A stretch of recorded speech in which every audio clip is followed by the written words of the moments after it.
대구시 수성구의 한 고급 주택가. 밤 11시가 넘어가는 시간이었습니다.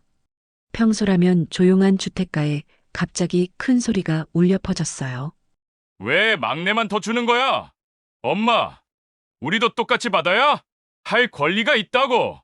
이어서 들려온 것은 79세 노인의 절규였습니다. 아이고, 왜 이래? 내가 뭘 잘못했다고. 으악, 창문이 하나둘 열리기 시작했어요. 이웃들이 놀라서 밖을 내다보는데 김 씨 집에서 무슨 일이 벌어지고 있는 것 같았습니다. 여보, 저기 큰일 났나 봐. 경찰에 신고해야겠어. 맞아. 보통 소리가 아니야. 하지만 아무도 쉽게 나서지 못했어요.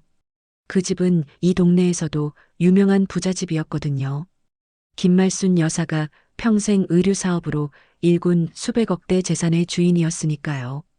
그런데 그 집에서 이런 일이 벌어지다니 도대체 무슨 일이 있었던 걸까요? 김말순 여사의 이야기는 1944년 경북 대구 변두리의 가난한 농가에서 시작됩니다. 6남매 중 셋째로 태어난 말순이는 어려서부터 남다른 상수를 보였어요. 15살 때부터 시장에서 옷을 팔기 시작했죠. 당시만 해도 여자가 장사를 한다는 건 흔한 일이 아니었는데 말순이는 달랐습니다. 이 옷 좀 봐봐요. 서울에서 직접 가져온 거예요. 학생, 정말 예쁘네. 얼마야? 다른 데보다 훨씬 싸게 드릴게요. 단골 되시면 더 좋은 거 들여올 때마다 먼저 보여드릴게요. 말순이의 장사 솜씨는 타고났습니다. 고객의 마음을 읽고 좋은 물건을 싸게 들여와서 적당한 가격에 파는 재주가 있었어요. 25에 결혼한 말순이는 남편과 함께 작은 의류점을 열었습니다. 남편은 점잖은 성격이었지만 장사 수완은 없었어요. 대신 말순이가 모든 걸 도맡아 했죠. 여보, 이번에 서울 동대문에서 좋은 물건 많이 들어왔어요. 그래? 고생 많았어. 근데 너무 무리하지 마. 괜찮아요. 우리 아이들 잘 키우려면 지금 열심히 해야죠. 말순이는 세 아들을 낳았습니다. 재현이, 민호, 그리고 막내 승호. 아이들이 하나둘 태어날 때마다 말순이의 장사 의욕은 더욱 커졌어요. 하지만 행복한 시간은 오래가지 않았습니다. 막내 승호가 5살 되던 해 남편이 갑작스럽게 세상을 떠났거든요. 엄마, 아빠는 언제 집에 와? 어린 승호가 물어볼 때마다 말순이의 가슴은 찢어지는 것 같았습니다. 승호야, 아빠는 하늘나라에 계셔. 우리를 지켜보고 계실 거야. 그럼 언제 내려와? 아빠는 이제 내려올 수 없어. 대신 엄마가 아빠 목까지 승호를 사랑해 줄게. 홀로 세 아이를 키워야 하는 상황이 되었지만 말순이는 포기하지 않았습니다. 오히려 더 열심히 일했어요. 새벽 1시에 일어나서 동대문 시장에 가서 물건을 사오고 낮에는 가게를 운영하고 밤에는 아이들 공부를 봐주는 하루하루였습니다. 재현아, 숙제는 다 했니? 네, 엄마. 근데 엄마는 언제 주무세요? 엄마는 괜찮아. 너희들만 잘 자라주면 돼. 큰아들 재현이는 어려서부터 엄마의 고생을 누구보다 잘 알았습니다. 둘째 민호도 마찬가지였고요. 하지만 막내 승호는 아직 어려서 엄마가 얼마나 힘들어하는지 잘 몰랐어요. 시간이 흘러 말순이의 사업은 점점 커졌습니다. 작은 가게 하나로 시작했던 것이 여러 개의 매장을 가진 의류업체로 성장했어요. 1980년대 말순이는 과감하게 공장까지 차렸습니다. 사장님, 정말 공장까지 하시는 거예요? 직원이 놀라서 물었지만 말순이는 확신에 차 있었어요. 그래야 우리가 더 좋은 옷을 더 싸게 만들 수 있잖아. 고객들한테도 좋고 우리한테도 좋은 일이야. 말순이의 예상은 적중했습니다.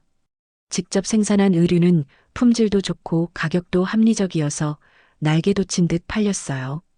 1990년대에 들어서면서 말순이는 부동산 투자도 시작했습니다.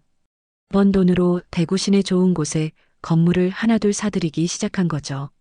엄마, 아직도 건물 사신다고요? 성인이 된 재현이가 걱정스럽게 물었습니다. 재현아, 돈은 굴려야 하는 거야. 그냥 두면 가치가 떨어져.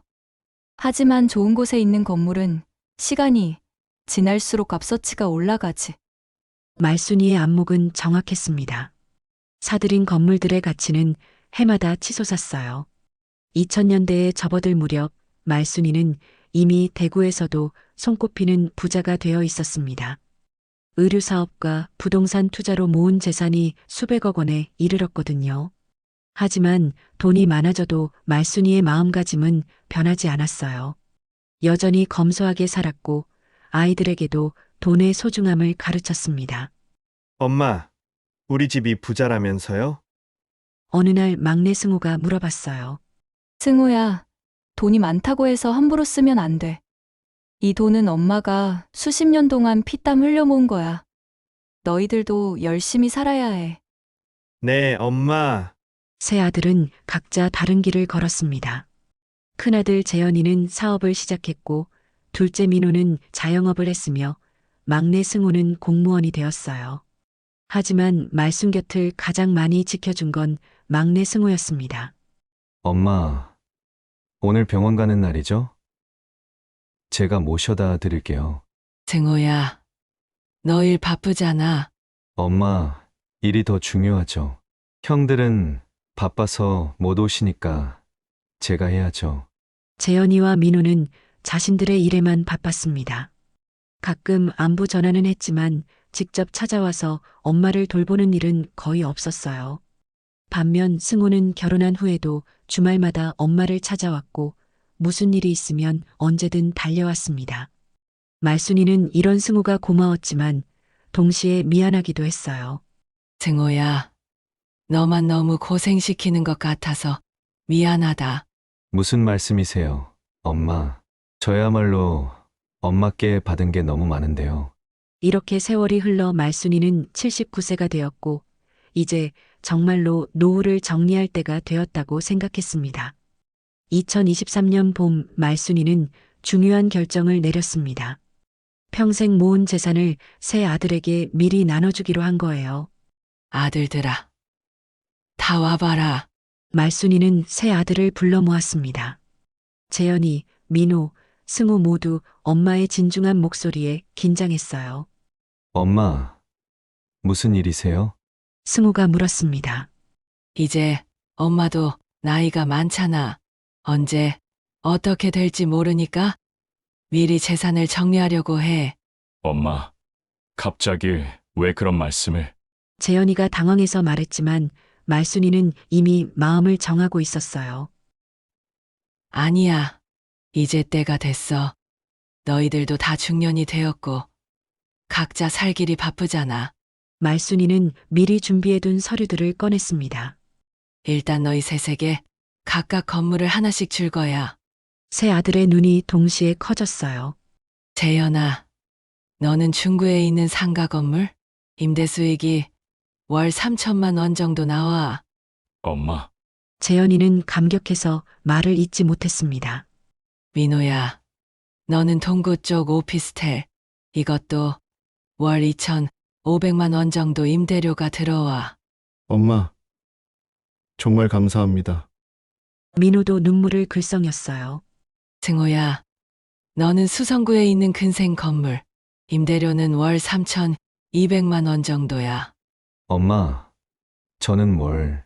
승우가 사양하려 했지만 말순이는 손을 들어서 말을 막았습니다. 각 건물 시세가 대략 50억 정도 돼.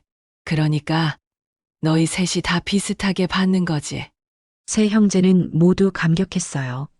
50억이면 평생 걱정 없이 살 수 있는 금액이었거든요.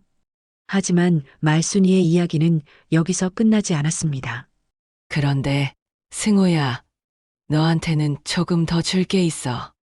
엄마, 너는 그동안 엄마 곁에서 많이 도와줬잖아.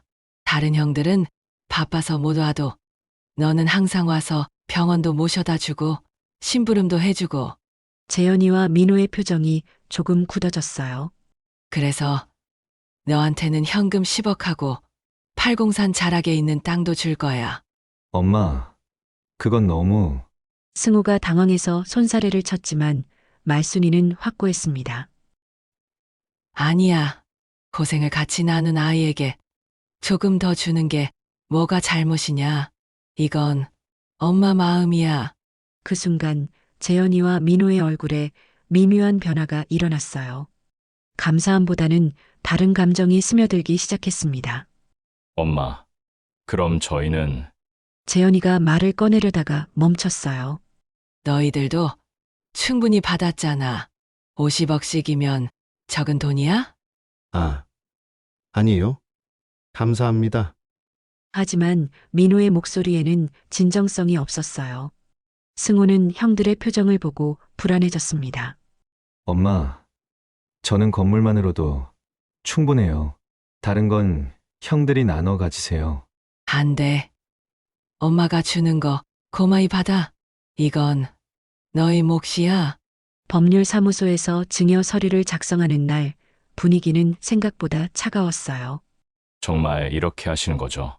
재현이가 한 번 더 확인했습니다. 그래. 이미 정한 일이야.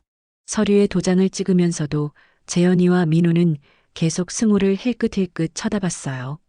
승호는 그런 형들의 시선이 불편했지만 엄마의 뜻을 거스를 수는 없었습니다. 자, 이제 끝났다. 너희들 모두 열심히 살고 서로 우애 있게 지내라. 말순이는 안심하며 말했지만 그 순간 이미 불씨는 피어오르고 있었어요. 집으로 돌아가는 길에 재현이와 민호는 따로 만났습니다. 형, 이거 좀 이상하지 않아? 그러게. 똑같이 아들인데 왜 승우만 더 받는 거야? 더 받은 게 얼마나 되는지 계산해봤어. 현금 10억에 땅까지. 최소 20억은 더 받은 거잖아. 20억이면 돈이 아니야. 우리가 받은 건물로 치면 반채 값이라고. 두 형제의 불만은 점점 커져갔습니다. 엄마가 나이 드셔서 판단력이 흐르신 거 아냐? 그럴 수도 있지. 승호가 옆에서 꼬드긴 걸 수도 있고. 그래. 분명히 뭔가 잘못됐어. 이렇게 해서 형제 간의 갈등이 시작되었습니다. 증여가 끝나고 한 달 후 재현이는 심각한 문제에 직면했습니다. 그동안 벌여놓은 사업이 연달아 실패하면서 엄청난 빚을 지게 된 거예요. 여보, 이제 정말 어떻게 해야 하지? 아내가 울먹이며 말했습니다. 걱정 마. 엄마가 준 건물이 있잖아. 그걸로 빚을 다 갚을 수 있어요? 당연하지. 50억짜리 건물인데. 하지만 막상 건물을 담보로 대출을 받으려 하니까 문제가 생겼어요. 건물이 오래되어서 예상보다 담보 가치가 낮게 나온 거죠.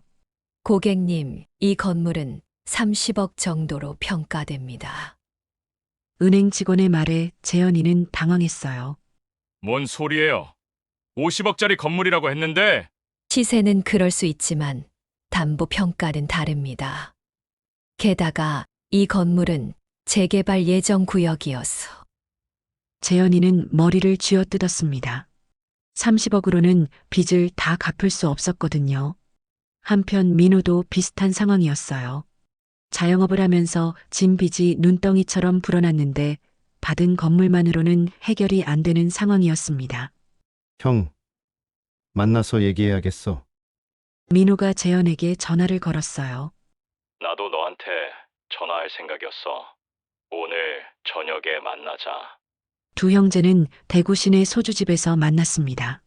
형, 상황이 어때? 엉망이야. 건물로 대출받아도 빚을 다 못 갚겠어. 너는? 나도 마찬가지야. 그런데 생각해보니까 더 화가 나는 게 민호가 소주잔을 기울이며 말했어요.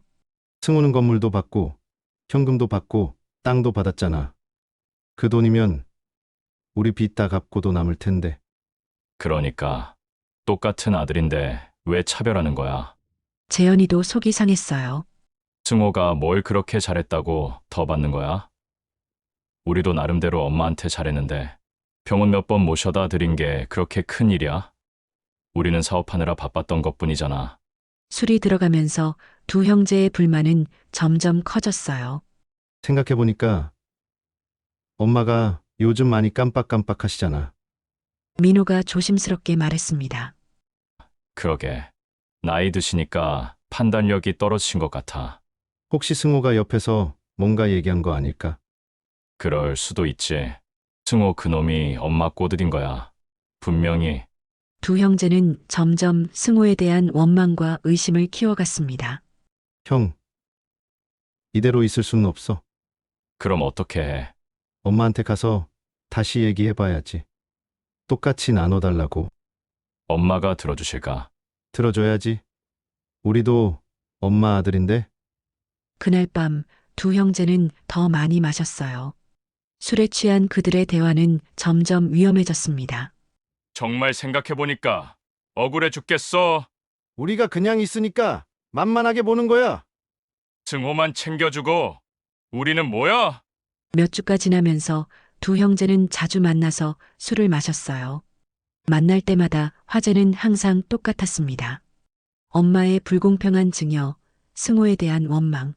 형, 진짜 한 번만 더 엄마한테 얘기해보는 게 어때? 이미 정해진 일인데 들어주실까? 해봐야지. 아니면 우리만 손해야. 하지만 그들은 정작 엄마에게 직접 가서 이야기할 용기는 없었어요. 대신 승호를 원망하는 마음만 커져갔습니다. 승호, 그놈 정말 얄밉지 않아? 엄마 앞에서는 착한 척하고 뒤에서는 우리보다 더 받을 생각이나 하고.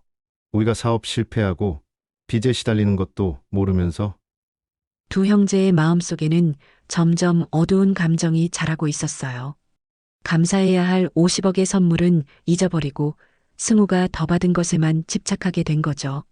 그러던 어느 날 밤 민호가 재현에게 전화를 걸었어요. 형, 오늘 엄마 집에 한번 가봐야겠어. 갑자기? 더 이상 미룰 수가 없어. 이대로 있으면 우리만 바보가 되는 거야. 그래, 가자. 엄마한테 제대로 얘기해보자. 두 형제는 술을 마시고 엄마 집으로 향했습니다. 하지만 그들이 가져간 건 진솔한 대화가 아니라 술 기운에 취한 분노였어요. 밤 10시 30분 말순이는 평소처럼 TV를 보며 차를 마시고 있었어요. 오늘도 승우가 안부 전화를 해서 마음이 따뜻했습니다. 그런데 갑자기 현관문을 두드리는 소리가 들렸어요. 누구냐? 엄마, 재현이에요. 이 밤에 왜? 말순이가 문을 열자 재현이와 민호가 들어왔습니다. 두 아들 모두 술 냄새가 진동했어요. 너희들 술 마셨구나. 이 밤에 왜 와서? 엄마, 할 얘기가 있어요. 민호의 목소리가 평소와 달리 날카로웠습니다. 무슨 얘기? 재산 얘기요? 말순이는 불안한 기분이 들었어요. 두 아들의 표정이 심상치 않았거든요. 재산은 이미 다 정리했잖아. 무슨 얘기를 더 해? 엄마, 그게 공평한 거예요. 재현이가 앞으로 나서며 말했습니다. 공평하다는 게 무슨 뜻이냐? 똑같은 아들인데 왜 승호만 더 받는 거예요? 말순이는 한숨을 쉬었어요. 걔 얘기냐? 이미 설명했잖아. 승호는 그동안 엄마를 많이 도와줬으니까. 그게 뭐 그렇게 큰일이에요? 민호가 목소리를 높였습니다. 병원 몇 번 모셔다 드린 게 20억 값어치를 하는 거예요? 민호야, 그렇게 말하는 게 아니야. 말순이의 목소리가 떨렸어요. 그럼 어떻게 말해요? 우리는 사업하느라 바빠서 못 온 거잖아요. 승호는 공무원이니까 시간이 있었던 거고. 너희들도 충분히 받았잖아. 50억씩 받았으면 감사해야지. 더 달라고 하는 게 말이 되냐? 다른 사람들은 다 똑같이 나눠줘요. 왜 우리만 차별받아야 해요? 재현이의 목소리가 점점 커졌어요. 차별이 아니야. 승호가 더 많이 고생했으니까 더 주는 거야. 엄마도 이제 나이가 드셔서 헷갈리시는 거 아니에요? 민호가 위험한 말을 했습니다. 뭐라고? 승호가 옆에서 뭔가 말했죠? 자기만 더 달라고? 야, 이놈들아! 말순이가 화를 냈습니다. 난 멀쩡하다. 치매도 아니고 헷갈린 것도 아니야. 내 재산은 내가 주고 싶은 대로 주는 거야. 엄마, 진정하세요. 재현이가 말했지만 그의 목소리에는 진정성이 없었어요. 진정하라고? 너희가 나한테 뭐라고 하는 거야? 말순이는 평생 이런 말을 들어본 적이 없었어요. 자식들이 자신을 치매 환자 취급하다니. 엄마, 우리 말이 틀렸어요? 틀렸어. 완전히 틀렸어. 그럼 다시 생각해보세요. 똑같이 나눠주세요. 안 돼. 이미 정한 일이야. 재현이와 민호는 서로 눈빛을 주고받았어요. 술 기운도 있고 화도 난 상태에서 이성을 잃어가고 있었습니다. 엄마! 우리도 엄마 아들이에요.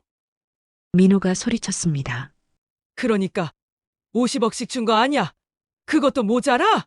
승호는 70억 받았잖아요. 그건 승호 몫이야. 왜 승호 몫이에요? 우리가 뭘 잘못했는데? 대화는 점점 격해졌어요. 두 아들은 술에 취해서 점점 더 큰 소리를 냈고 말순이는 무서워지기 시작했습니다. 너희들 그만해라. 왜 자꾸 똑같은 이야기를 반복하는 거야? 이웃들이 다 들어. 들으면 어때요? 우리가 뭘 잘못했는데? 재현이가 벌떡 일어나며 소리쳤습니다. 엄마가 치매라 잘못 기억하시는 거예요. 뭐라고? 말순이가 벌떡 일어섰어요. 난 치매 아니야. 너희들이 지금 뭘 하고 있는 건지 알아? 우리는 정당한 권리를 요구하는 거예요. 권리? 50억 받아놓고 권리가 뭐야? 그 순간 민호가 분을 참지 못하고 말순이를 밀쳤습니다. 엄마! 정신 차리세요. 아이고! 말순이가 뒤로 넘어지며 소파에 부딪혔어요. 으아! 아이고! 아이고! 엄마! 재현이가 깜짝 놀라서 말순이를 부축하려 했지만 말순이는 두려워하며 몸을 움츠렸습니다. 가라! 너희들 가라! 엄마! 우리가 가라고! 내 집에서 나가! 하지만 두 형제는 아직 포기하지 않았어요. 엄마, 우리 말 좀 들어보세요. 재현이가 다시 말순이에게 다가가려 했어요. 가라! 가라고!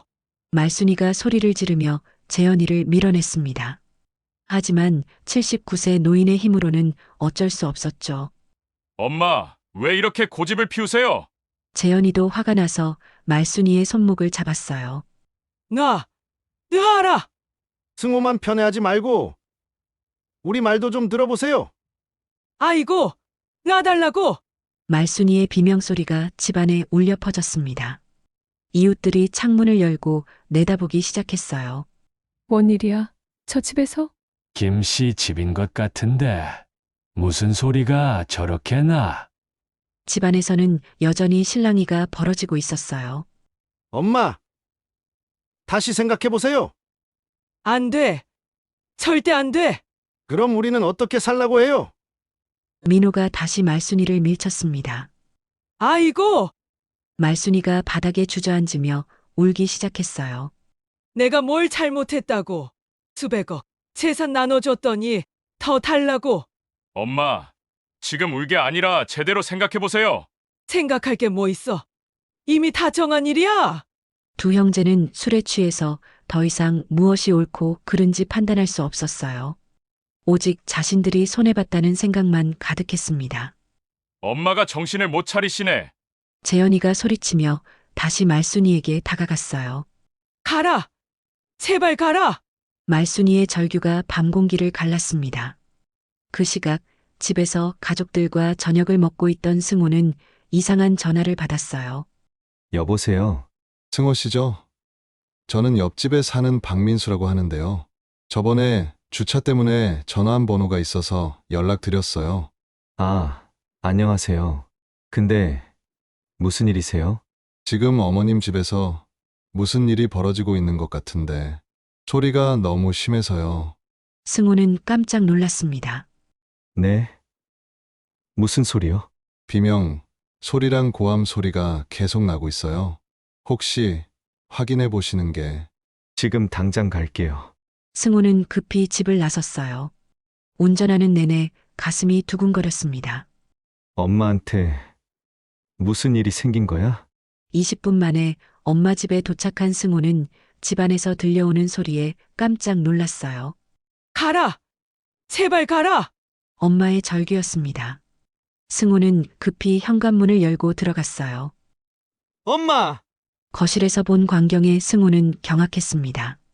엄마가 바닥에 주저앉아 울고 있고 재현이 형과 민호 형이 술에 취해서 엄마를 다그치고 있었거든요. 형들, 뭐 하는 거야? 승호가 큰 소리로 외쳤습니다. 승호야, 재현이가 당황해서 돌아봤어요. 엄마, 괜찮으세요? 승호는 급히 말순이에게 다가가서 부축했습니다. 승호야. 형들이. 말순이는 승호를 보자 더욱 울음을 터뜨렸어요. 엄마, 다치신 데는 없으세요? 아니야. 괜찮아. 하지만 말순이의 손목에는 붉은 자국이 있었어요. 승호는 화가 치밀어 올랐습니다. 형들, 이게 뭐 하는 짓이야? 승호야, 우리 엄마한테 얘기하고 있었는데. 얘기! 이게 얘기야? 승호는 형들의 술 냄새를 맡고 더욱 화가 났어요. 술 마시고 엄마한테 와서 이게 뭐야? 승호야, 내가 모르는 게 있어. 민호가 중얼거렸습니다. 뭘 몰라? 너만 더 받았잖아. 그게 뭐가 문제야? 승호는 이해할 수 없었어요. 엄마가 주신 건데 왜 그게 문제가 되는 거야? 엄마가 다 설명했잖아. 공평하지 않다고! 재현이가 다시 소리쳤습니다. 공평? 형도 지금 50억짜리 건물 받아놓고 공평하지 않다고 하는 거야? 너는 70억 받았잖아! 그게 뭐가 잘못된 거야? 엄마가 주신 건데. 승호는 형들의 모습에 실망했어요. 형들, 정말 이러는 게 말이 된다고 생각해? 엄마한테 이렇게? 승호야, 너는 좋지? 가장 많이 받아서. 민호가 비아냥거렸습니다. 형, 그렇게 말하는 거 아니야? 승호는 가슴이 아팠어요. 어려서부터 형들을 따르고 존경했는데 이런 모습을 보게 되다니. 나는 엄마를 더 많이 돌봤어. 그게 잘못된 거야. 그게 뭐 그렇게 큰 일이야? 큰일이지. 형들은 바쁘다는 핑계대고 여행 가고 쇼핑한 거 다 알아. 그 핑계로 한 번도 안 왔잖아.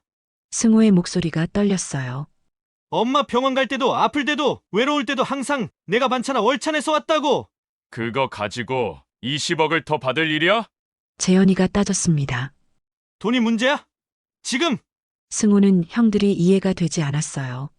엄마가 고마워서 주신 건데 왜 그걸 문제 삼는 거야? 고마워서? 너 엄마를 꼬드긴 거 아냐? 민호의 말에 승호는 경악했어요. 뭐라고? 엄마 나이 드셔서 판단력이 흐려졌는데 내가 옆에서 뭔가 말한 거 아냐? 형, 그런 말 하지 마. 승호가 소리쳤습니다. 엄마는 멀쩡해. 치매도 아니고. 그럼 왜 너만 더 줘? 똑같은 말은 또 하라는 말이야. 도대체 왜 그래? 그만둬. 그때 말순이가 일어났어요. 그만해라. 다들.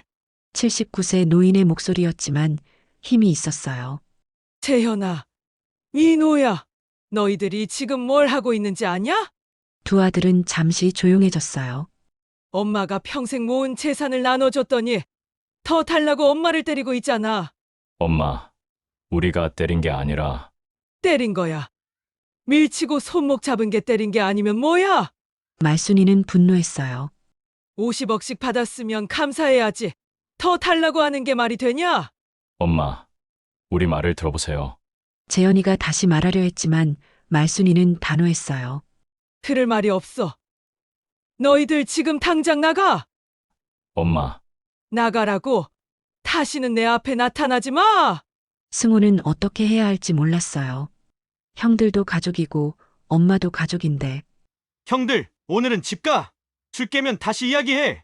승호야, 네가 엄마를 말려봐. 민호가 마지막으로 시도해봤지만 승호는 고개를 저었어요. 안 돼. 형, 엄마 뜻이야. 너 정말 그럴 거야? 응. 100번 양보해도 형들이 잘못한 거야. 재현이와 민호는 마지못해 집을 나갔어요. 하지만 그들의 분노는 더욱 커져 있었습니다. 집에 혼자 남은 승호는 엄마를 부축해서 소파에 앉혔어요. 엄마, 정말 괜찮으세요? 괜찮아. 그런데 승우야. 엄마가 미안하다. 왜요? 나 때문에 형들이 화를 내는구나. 승호는 가슴이 아팠어요. 엄마, 그런 말씀 마세요. 엄마가 너한테 더 준 게 잘못이었나 보다. 아니에요. 전혀 잘못이 아니에요. 승호는 엄마의 손을 잡았어요. 엄마가 주고 싶으시면 주시는 거예요. 그게 뭐가 잘못된 거예요? 그래도 형들이 화내니까. 형들이 이상한 거예요. 감사해야 하는데 더 달라니. 승호는 정말 형들을 이해할 수 없었어요.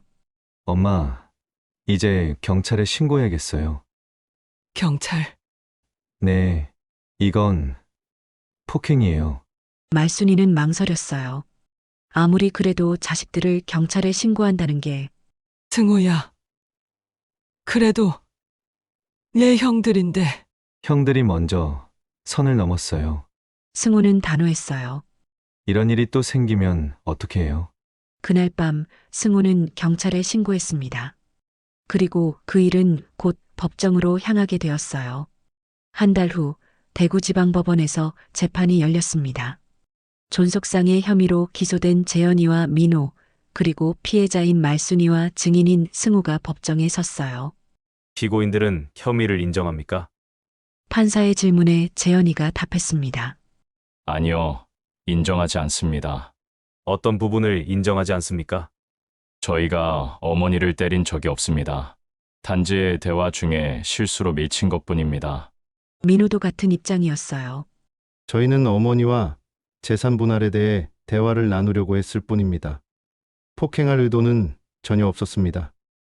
검사가 일어났어요. 그럼 피해자의 손목에 있던 멍은 어떻게 설명하시겠습니까? 그건 실수로 잡았을 때 생긴 것 같습니다. 재현이의 변명에 검사는 고개를 저었어요. 실수로요? 증인 진술에 따르면 피고인들이 술에 취한 상태로 와서 고함을 지르며 피해자를 위협했다고 하는데요. 이번에는 말순이가 증인석에 섰습니다. 피해자님, 그날 밤 상황을 자세히 설명해 주세요. 말순이는 떨리는 목소리로 증언했어요. 재현이와 민호가 밤늦게 술 마시고 와서 재산을 더 달라고 했어요. 그때 피고인들이 어떻게 했습니까? 제가 안 된다고 하니까 저를 치매 환자라고 하면서 말순이의 목소리가 떨렸어요. 저를 밀치고 손목을 잡아당겼어요. 아파서 소리 질렀는데도 놔주지 않았어요. 재현이의 변호사가 일어났습니다. 피해자님, 실례지만 나이가 많으시지 않습니까? 혹시 그날 상황을 정확히 기억하고 계시는 건가요? 뭐라고요? 말순이가 화를 냈어요. 나는 치매가 아니야. 그날 일을 생생히 다 기억해. 하지만 고령이시고 스트레스를 받으신 상황에서 내가 멀쩡하다니까. 두 아들이 재산 더 달라며 날 밀치고 때린 거 다 기억해. 판사가 정적을 요청했어요. 변호사님, 피해자의 진술 능력에 대한 의심은 적절한 근거가 있어야 합니다. 이번에는 승우가 증인으로 나섰어요. 증인은 그날 밤 현장에 도착했을 때 어떤 상황을 목격했습니까? 어머니가 바닥에 주저앉아서 울고 계셨고, 형들이 술에 취해서 어머니를 다그치고 있었습니다. 더 자세히 설명해 주세요. 어머니 손목에 멍이 있었고 겁에 질려 계셨어요. 형들은 계속 재산을 더 달라고 하면서 어머니를 치매 환자 취급했습니다. 재현의 변호사가 반박했어요. 증인은 막내 아들로서 상속에서 가장 많은 혜택을 받았죠. 혹시 형들에 대한 감정이 증언에 영향을 주지 않았을까요? 승우는 단호하게 답했어요.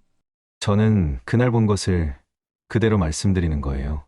형들이 어머니를 폭행한 건 사실입니다. 하지만 증인이 더 많은 재산을 받은 것도 사실 아닙니까?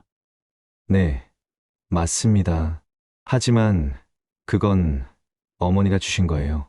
혹시 증인이 어머니를 설득하거나 영향을 준 건 아닙니까? 절대 그런 적 없습니다. 승우가 목소리를 높였어요. 저는 어머니가 주시는 것만 받았을 뿐이에요. 재현이가 자신을 변호하기 위해 일어났어요. 재판장님, 저희는 어머니를 폭행할 의도가 없었습니다. 다만 재산 분할이 불공정하다고 생각해서 대화를 나누려고 했을 뿐입니다. 그 과정에서 피해자에게 상해를 입혔다는 건 인정하십니까? 실수였습니다. 술을 마신 상태에서 감정이 격해져서 실수라고 하기에는 피해자의 상해 정도가 심합니다. 검사가 증거를 제시했어요. 이것은 병원에서 촬영한 피해자의 손목 사진입니다.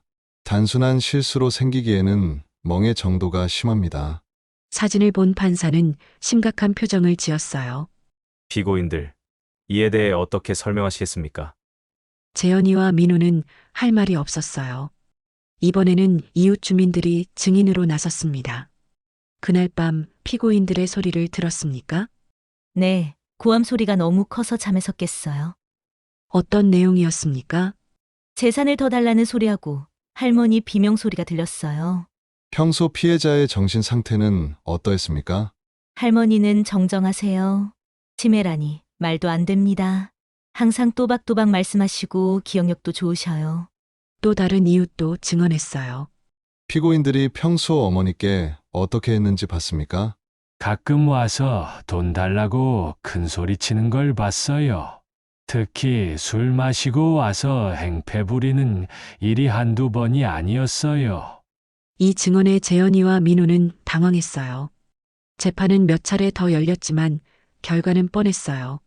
너무 많은 증거와 증인들이 있었거든요. 마지막 변론에서 검사는 말했어요. 피고인들은 어머니로부터 각각 50억 원 상당의 재산을 증여받았음에도 불구하고 막내 아들이 더 받았다는 이유로 술에 취해 79세 노모를 폭행했습니다. 이는 용서받을 수 없는 폐륜 행위입니다. 반면 변호인들은 선처를 호소했어요.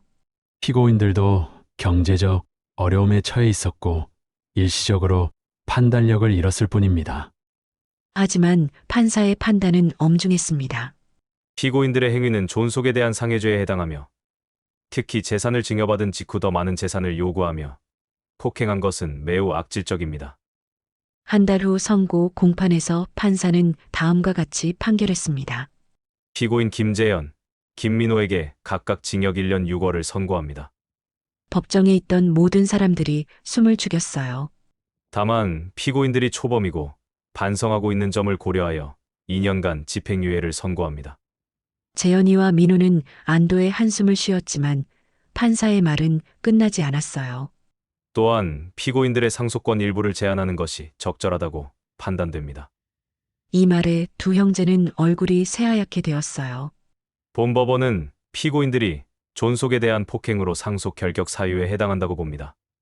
판결이 끝난 후 재현이와 민호는 완전히 무너졌어요. 법정을 나서면서 재현이가 말했어요. 이제 어떻게 해? 형, 우리 완전히 끝났어요. 두 형제는 50억을 받았으면서도 욕심을 부려서 결국 모든 걸 잃게 된 거였어요. 더욱 비참한 건 가족도 잃었다는 것이었습니다. 말순이는 두 아들과는 연을 끊겠다고 선언했거든요. 엄마, 한 번만 용서해 주세요. 판결 후 재현이가 말순이에게 무릎을 꿇었지만 말순이는 단호했어요. 용서, 너희가 나한테 뭘 했는지 알고 하는 소리냐? 엄마, 저희가 잘못했어요. 민호도 함께 빌었지만 소용없었어요. 50억씩 받아놓고도 모자라서 늙은 엄마를 때린 놈들을 왜 용서해? 말순이의 목소리는 차가웠어요. 너희들은 이제 내 자식이 아니야. 다시는 내 앞에 나타나지 마. 두 형제는 이제 정말로 모든 걸 잃었어요. 50억의 재산을 받았지만 그것도 빚을 갚는데 다 써버렸고 엄마와의 관계도 완전히 끊어졌습니다. 재현이는 집에 돌아가서 아내에게 말했어요. 여보, 우리 이제 어떻게 살아야 할까? 당신이 어머니한테 그렇게 할 줄 알았으면 말렸을 텐데. 아내도 남편을 원망스럽게 바라봤어요. 민호도 마찬가지였어요. 형, 이제 정말 끝났네. 그러게, 괜히 욕심 부렸다가. 두 형제는 후회했지만 이미 늦었어요. 한편 법정에서 승우는 엄마의 손을 잡았어요. 엄마, 이제 괜찮아요. 승우야, 엄마가 미안하다.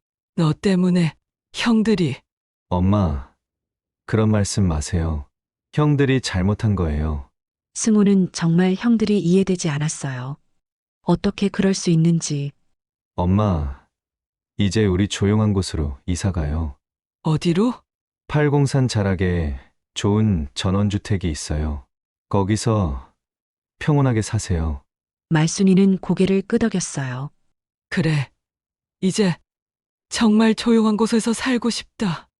6개월 후 대구 북구 팔공산 자락에 자리한 아담한 전원주택에서 말순이와 승우가 새로운 삶을 시작했습니다. 집 앞으로는 맑은 계곡이 흐르고 뒤로는 울창한 숲이 펼쳐진 정말 아름다운 곳이었어요. 도시의 소음과는 완전히 차단된 자연 속의 평온한 공간이었습니다. 말순이는 처음에는 적응이 쉽지 않았어요. 평생 도시에서 살았던 사람이 갑자기 산속으로 오니까 모든 게 낯설었거든요.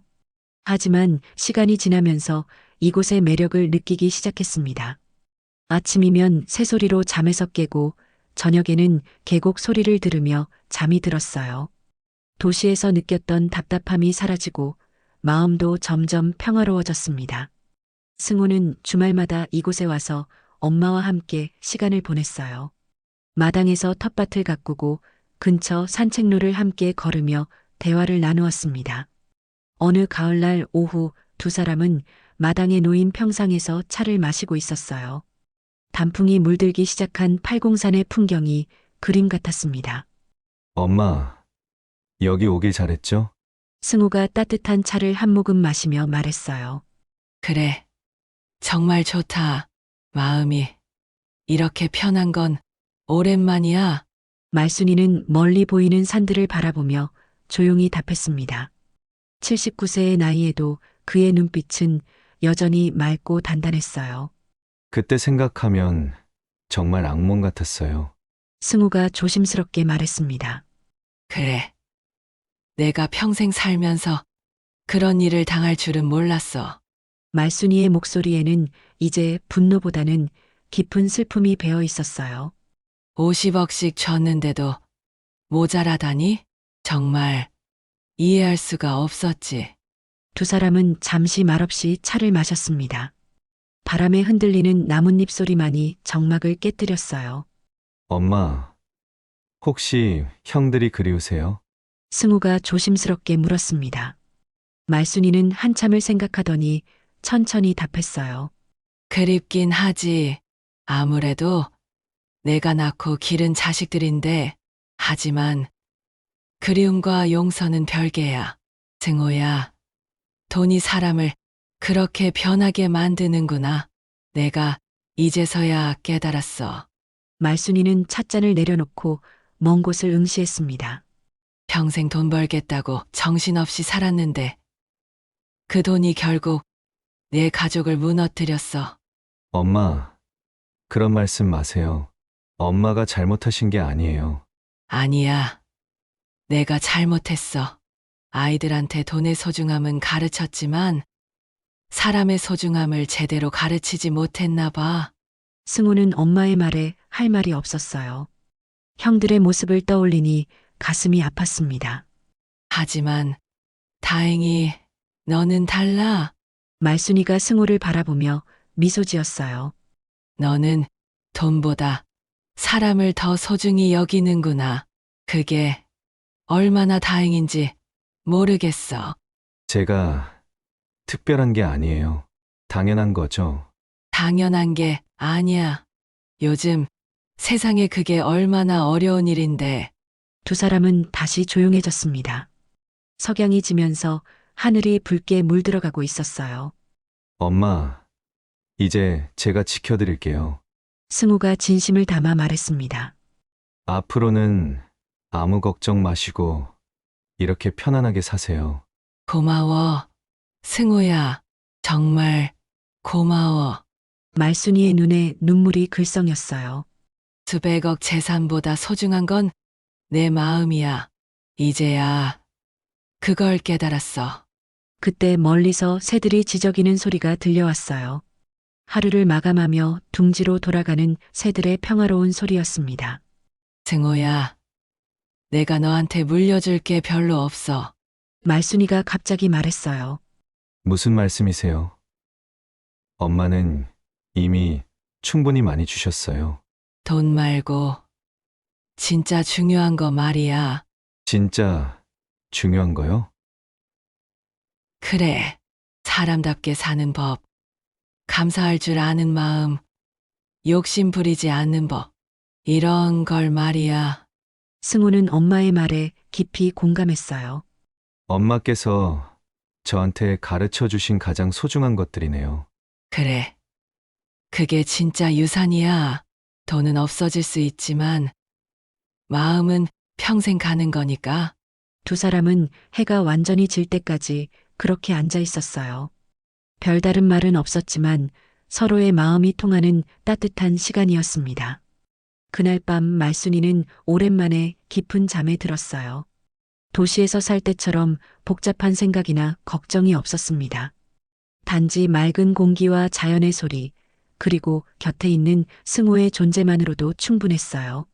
한편 재현이와 민호는 여전히 고통스러운 나날을 보내고 있었습니다. 50억을 받았지만 빚을 갚고 나니 남은 게 별로 없었고 무엇보다 엄마와의 관계가 회복될 기미가 보이지 않았어요. 때로는 팔공산 쪽을 바라보며 엄마를 그리워했지만 찾아갈 용기는 없었습니다.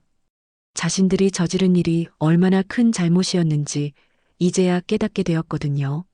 하지만 시간은 되돌릴 수 없었어요. 욕심이 만든 상처는 쉽게 아물지 않았습니다. 반면 팔공산 자락의 전원주택에서는 새로운 일상이 자리 잡아가고 있었어요. 말순이는 이제 더 이상 돈 걱정을 하지 않았습니다. 승호가 받은 재산만으로도 두 사람이 편안하게 살기에는 충분했거든요. 대신 작은 것에서 행복을 찾는 법을 배워갔어요. 아침에 마당에 피는 꽃을 보는 것, 계곡에서 들려오는 물소리를 듣는 것, 승우와 함께 차를 마시며 나누는 대화. 이런 소소한 일상이 말순이에게는 그 어떤 재산보다 소중했습니다. 엄마, 오늘 날씨 정말 좋네요. 어느 봄날 승우가 꽃이 만발한 마당을 바라보며 말했어요. 그러게.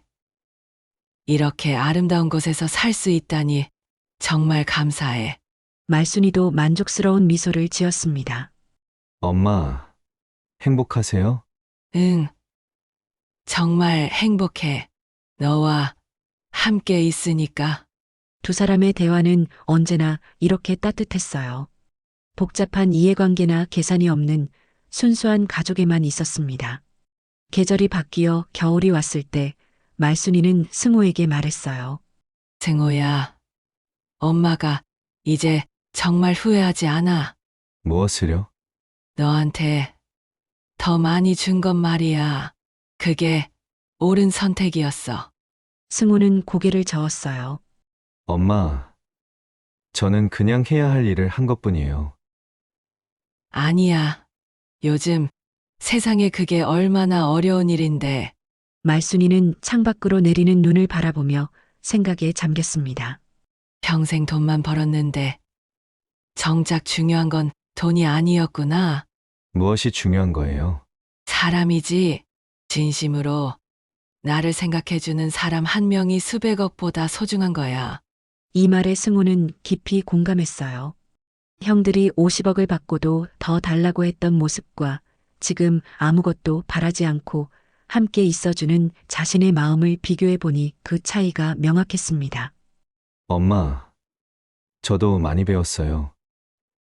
뭘? 진정한 부자가 뭔지 알겠어요. 돈이 많은 사람이 아니라 감사할 줄 아는 사람이 진짜 부자인 것 같아요. 말순이는 승호의 말에 깊이 감동받았어요. 그래. 맞아. 내가 바로 그런 사람이야. 눈이 내리는 조용한 저녁, 두 사람은 난로 앞에서 따뜻한 차를 마시며 대화를 나누었습니다. 밖은 추웠지만 집안은 온화한 기운으로 가득했어요. 엄마, 새해에는 뭘 하고 싶으세요? 승호가 물었습니다. 특별한 건 없어. 그냥 이렇게 너와 함께 건강하게 지내는 게 소원이야. 저도 마찬가지예요. 두 사람은 서로를 바라보며 미소 지었습니다. 그 미소에는 깊은 이해와 사랑이 담겨 있었어요. 그의 겨울은 유난히 길고 추웠지만 팔공산 자락의 전원주택은 따뜻했습니다. 진정한 가족의 온기로 가득한 공간이었거든요. 봄이 다시 돌아왔을 때 말순이는 마당에 작은 텃밭을 만들었어요. 토마토, 상추, 고추 같은 채소들을 심으며 새로운 취미를 찾았습니다. 승호야, 이것 봐. 내가 기른 토마토야. 와, 정말 예쁘게 자랐네요. 그러게. 정성을 들이니까 이렇게 열매를 맺는구나. 말순이는 자신이 기른 토마토를 바라보며 뿌듯해했어요. 사람도 마찬가지야. 사랑으로 키우면 이렇게 예쁘게 자라는 거지. 승호는 엄마의 말에 고개를 끄덕였어요. 정말 그런 것 같았습니다. 여름이 되자 계곡에서는 맑은 물소리가 더욱 시원하게 들려왔어요. 도시의 더위와는 전혀 다른 자연의 시원함이 있었습니다. 엄마, 여기 정말 천국 같아요. 그래. 진짜 천국이야. 마음의 천국 말이야. 두 사람은 그의 여름을 정말 평화롭게 보냈어요. 특별한 일은 없었지만 그 평범함 속에서 진정한 행복을 느꼈습니다. 가을이 되어 단풍이 물들 무렵 말순이는 승호에게 말했어요. 승호야, 1년 전 이맘때 우리가 여기 온 거 기억하지? 네, 기억해요. 그때는 정말 힘들었는데 지금은 이렇게 평화로워. 말순이는 창밖의 단풍을 바라보며 감회에 젖었습니다. 시간이 약이라더니 정말 맞는 말인 것 같아. 엄마가 강하셨어요. 아니야. 내가 있어서 강할 수 있었던 거야. 두 사람은 서로에게 힘이 되어주며 어려운 시간을 견뎌냈습니다. 그리고 이제는 정말 평화로운 일상을 되찾았어요. 겨울이 다시 왔지만 이제는 두렵지 않았습니다. 서로가 있다는 것만으로도 충분했거든요. 엄마, 올해도 무사히 보냈네요. 승우가 한 해를 돌아보며 말했어요. 그래. 정말 감사한 한 해였어. 내년에도 이렇게 건강하게 지내세요. 그래. 우리 오래오래 함께 지내자. 두 사람은 난로 앞에서 따뜻한 차를 마시며 새해를 기다렸습니다. 밖에서는 눈이 내리고 있었지만 집안은 사랑과 평화로 가득했어요. 진정한 가족의 모습이었습니다. 이렇게 말순이와 승호는 팔공산 자락의 전원주택에서 새로운 삶을 시작했습니다. 돈으로는 살 수 없는 진정한 행복을 찾은 거죠. 한편 재현이와 민호는 여전히 후회 속에서 살고 있었어요. 욕심이 부른 비극의 대가를 치르고 있는 거였습니다. 하지만 말순이와 승호에게는 더 이상 그들이 중요하지 않았어요. 과거의 아픔을 뒤로하고 현재의 행복에 집중하며 살아가고 있었거든요. 엄마, 정말 행복해요. 어느 봄날 저녁 승우가 진심으로 말했어요. 나도야. 수백억보다 소중한 건 내 마음이라니까. 두 사람은 서로를 바라보며 미소 지었습니다. 그 미소에는 지나온 모든 고통을 이겨낸 승리의 기쁨이 담겨 있었어요. 팔공산의 푸른 산세가 두 사람을 감싸며 따뜻한 햇살이 전원주택을 비추고 있었습니다. 정말 아름다운 하루의 끝이었어요. 말순님의 이야기는 우리에게 큰 울림을 주었습니다. 평생 땀 흘려 모은 재산은 가족들을 행복하게 하려는 마음에서 나온 것이었지만 그 돈은 오히려 형제들 사이의 욕심과 갈등을 불러왔습니다. 그러나 끝내 말순님 곁을 지킨 건 막내 아들의 진심이었고 그 진심이야말로 수백억 자산보다 더 값진 유산이었습니다. 우리는 이 이야기를 통해 깨닫습니다. 돈은 언제든 잃을 수 있지만 사람의 마음과 감사하는 태도는 영원히 남는다는 것을요. 진정한 부자는 돈을 가진 사람이 아니라 사랑과 배려를 나눌 줄 아는 사람이라는 사실을 다시 한번 배우게 됩니다. 여러분은 오늘의 이야기를 어떻게 들으셨나요? 혹시 마음속에 떠오른 가족의 얼굴은 없으신가요? 서로에게 조금 더 따뜻한 말 한마디, 작은 감사의 표현을 나눈다면 그것이 바로 가장 큰 유산이 될 것입니다. 오늘 이야기가 마음에 와 닿으셨다면 좋아요와 구독 눌러주시고 댓글로 여러분의 생각도 나눠주세요. 함께 공감하며 배우고 더 따뜻한 세상을 만들어 가길 바랍니다. 오늘도 함께 해주셔서 감사합니다. 다음 시간에 또 뵙겠습니다. 안녕히 계세요.